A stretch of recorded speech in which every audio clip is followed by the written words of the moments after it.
আছো? আশা করি ভালো আছো। আমিও মোটামুটি ভালো আছি। রূপা শর্ট অ্যান্ড ব্লকের পক্ষ থেকে সকল বন্ধুদের অনেক অনেক ভালোবাসা, নববর্ষের শুভেচ্ছা। তো বন্ধুরা, আজকে আমি একটা রেসিপি করেছি। দেখো, এটা ডিমের কারি বানিয়েছি।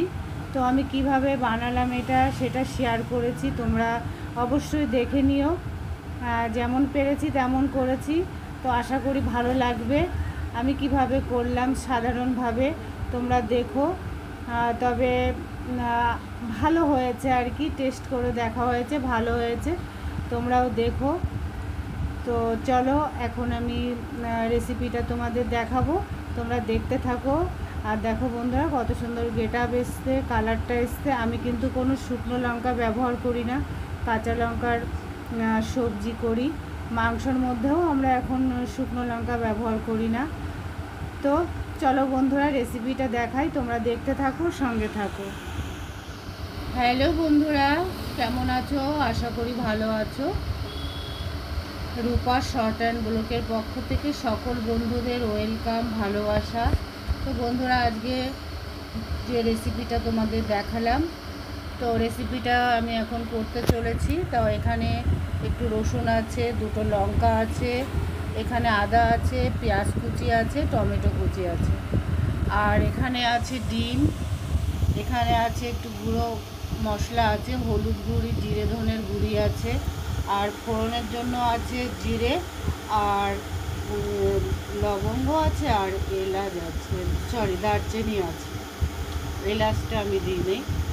তো বন্ধুরা, আমি রেসিপিটা শুরু করছি, তোমরা দেখতে থাকো, সঙ্গে থাকো, আশা করি ভালো লাগবে। তো বন্ধুরা, এদিকে কড়াইয়ে আমি তেল বসিয়ে দিয়েছি। ডিমটা আগে আমি ভেজে নেব। তো একটু সামান্য হলুদ দিয়ে দিলাম।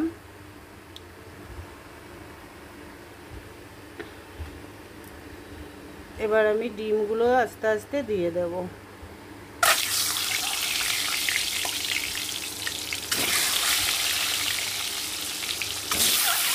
তো বন্ধুরা, ডিমটা ভাজার পরে আসছি, তোমরা সঙ্গে থাকো, দেখতে থাকো।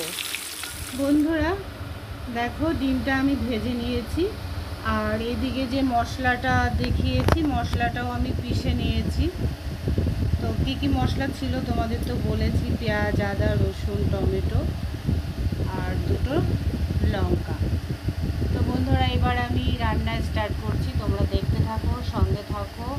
এদিকে ওই ডিম ভাজা তেলেই একটু বন্ধ করে দিয়েছিলাম, তেলটা মনে হয় একটু ঠান্ডা হয়ে গেছে, একটু গরম হোক বন্ধুরা।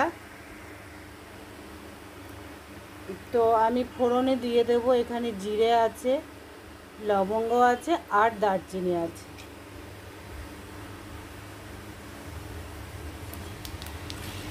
ফোড়নটা ভাজা হতে থাকুক বন্ধুরা।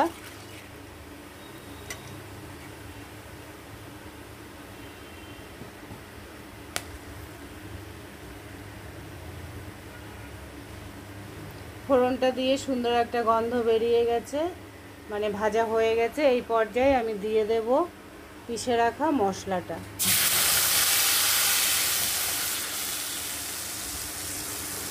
আর দিয়ে দেব বন্ধুরা, এই সঙ্গে আমি পরিমাণ মতন লবণটাও দিয়ে দেব। তো এটাকে কিছুক্ষণ আমি সুন্দর করে কষিয়ে নেব। তারপরে কি অ্যাড করব সেটা অবশ্যই দেখাবো বন্ধুরা। তো সঙ্গে থাকো, দেখতে থাকো। বন্ধুরা দেখো, মশলাটা কিন্তু আমার অনেকটা কষানো হয়ে গেছে। তা প্রায় আমি 7-8 মিনিট কষিয়েছি, একটু আঁচটা ধিমে করে দিলাম। তো এই পর্যায়ে আমি একটু চিনি দিয়ে দেব বন্ধুরা, আর দিয়ে দেব এখানে গুঁড়ো মশলাটা, জিরে ধনের গুঁড়ি আছে, হলুদ গুঁড়ি আছে, আর সামান্য একটু জল দিয়ে দেব। এবার আরও সুন্দর করে এবার একটু কষিয়ে নেব। কষানো তো হাফের বেশি হয়ে গেছে। এবার গুঁড়ো মশলাটা যেহেতু দিলাম, আরও কিছুক্ষণ আমি কষিয়ে নেব।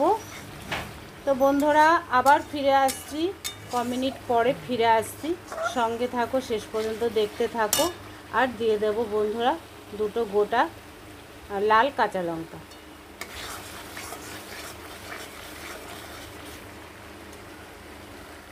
তো বন্ধুরা দেখো মশলাটা কিন্তু আমার সুন্দর করে কষানো হয়ে গেছে, তবে চারিদিকে একটু লেগে লেগে গেছে, দেখতেই পারছো। আর আমি একটু তেলটা কম দিয়েছি আজকে, তাও দেখো তেল ছেড়ে দিয়েছে। আর এই পর্যায়ে আমি দিয়ে দেব পরিমাণ মতন জল।